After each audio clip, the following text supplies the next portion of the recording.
السلام علیکم دوستو، میں ہوں پروفیسر خالد عمر اور ایک کہاوت کے ساتھ آپ کی خدمت میں حاضر ہوں۔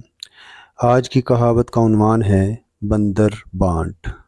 اس کہاوت کا پس منظر یہ ہے کہ یہ کہاوت اس وقت بولی جاتی ہے جب دو لوگ آپس میں جھگڑ پڑیں اور ایک تیسرا شخص جو بظاہر ان کی صلح کروانے آئے لیکن ان کی لڑائی اور جھگڑے کا فائدہ اٹھاتے ہوئے اپنی ذات کو فائدہ دینا شروع کر دے تو اس موقع پر بولا جاتا ہے بندر بانٹ۔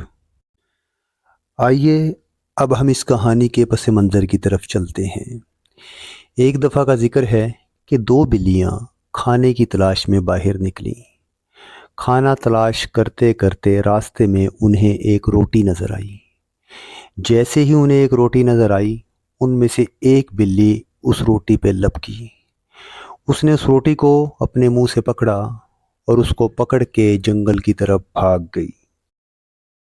دوسری بلی نے جب یہ منظر دیکھا تو اس نے اس کا پیچھا شروع کر دیا اور بالآخر وہ بھی جنگل میں پہنچ گئی۔ جنگل میں پہنچ کر دونوں بلیوں نے جھگڑنا شروع کر دیا۔ اسی جنگل میں ایک درخت کے اوپر بندر بیٹھا تھا اور وہ یہ منظر بڑے غور سے دیکھ رہا تھا۔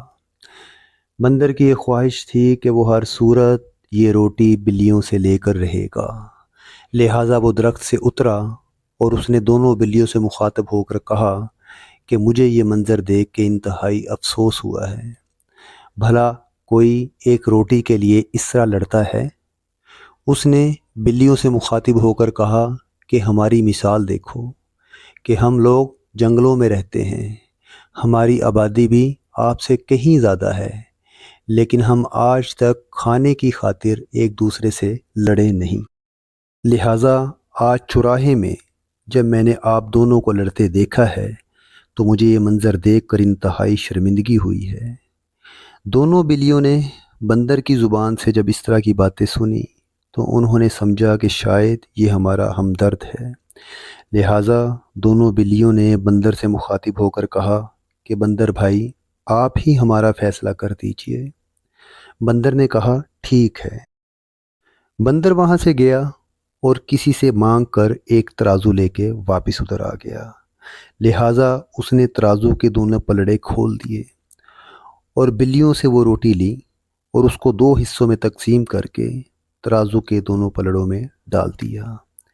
اب بندر نے جان بوجھ کر روٹی کا ایک ٹکڑا بڑا رکھا، لہٰذا جس پلڑے میں روٹی کا بڑا ٹکڑا تھا وہ پلڑا جھک گیا۔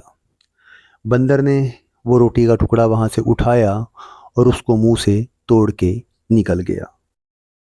اس کے بعد جب بندر نے دیکھا کہ دوسرا پلڑا جھک گیا ہے، لہٰذا بندر نے اس مرتبہ دوسرے پلڑے سے روٹی کا ٹکڑا اٹھایا اور وہاں سے بھی ایک ٹکڑا اپنے منہ سے کاٹا اور اس کو نکل گیا۔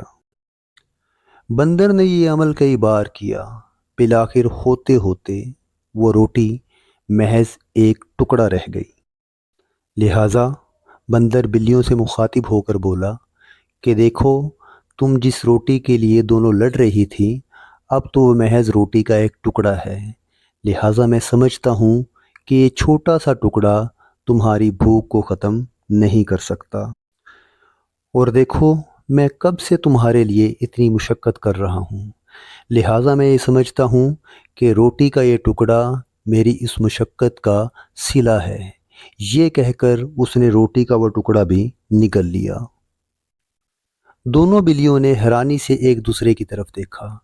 ان میں سے ایک بلی بولی، آج ثابت ہو گیا کہ آپس کے جھگڑے کا نتیجہ ہے بندر بانٹ۔